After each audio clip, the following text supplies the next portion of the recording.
Здесь хранится литература, история и культура нескольких веков. Фонды Крымско-татарской библиотеки имени Исмаила Гаспринского – это без преувеличения сокровища крымско-татарского народа. Его достояние, гордость и самоидентичность. Это сейчас. А когда-то казалось, что сожженная после депортации крымско-татарская книга никогда больше не восстанет из пепла. Библиотека создалась на ровном месте, не имея никакого фонда, не имея никаких книг, с которых бы началась библиотека.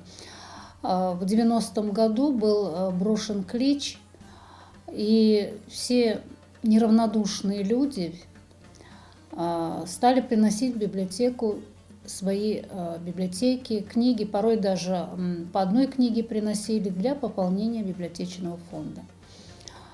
Известные деятели дарили целыми библиотеками. Сегодня в фонде библиотеки около 56 тысяч томов. Среди них редкие и особо ценные книги. 1800 книг довоенного издания, прижизненные издания Исмаила Гаспринского, Бекира Чубанзаде, Амета Узенбашлы, Джафера Сейдамита и других.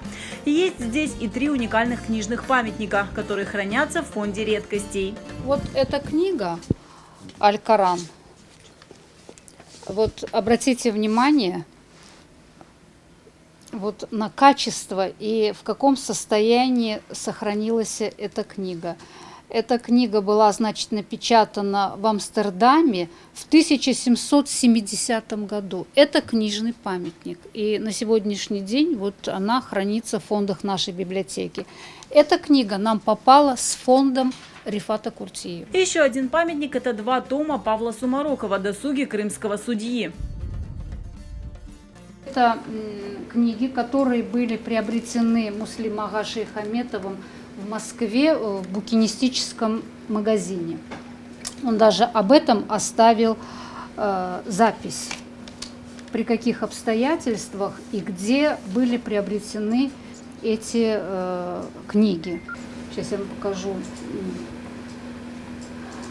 иллюстрации. Иллюстрации очень здесь. Например, иллюстрация «Перекоп». Это у нас виды Симферополя, Ахмечить.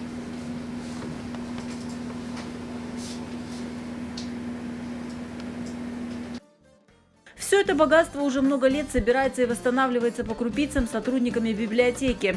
Средств, которые выделяет государство, недостаточно, и приобрести ценные и редкие книги, которые когда-то были изданы и представляют интерес для крымско-татарского читателя, не всегда получается. Есть и другая проблема. Современные авторы и издатели книг на крымско-татарском языке не спешат делиться ими с библиотекой.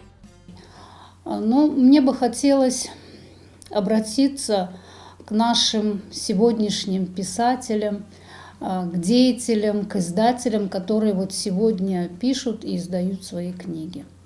Те авторы, те издатели, которые на сегодняшний день не хотят, чтобы их книги с дарственной надписью сохранялись или хранились в библиотеке Гаспринского, они, конечно же, совершают, наверное, преступление. Потому что через некоторое время, кто знает, как вообще сложится в дальнейшем все это сложится, только есть возможность, что эти книги сохранятся в библиотеке.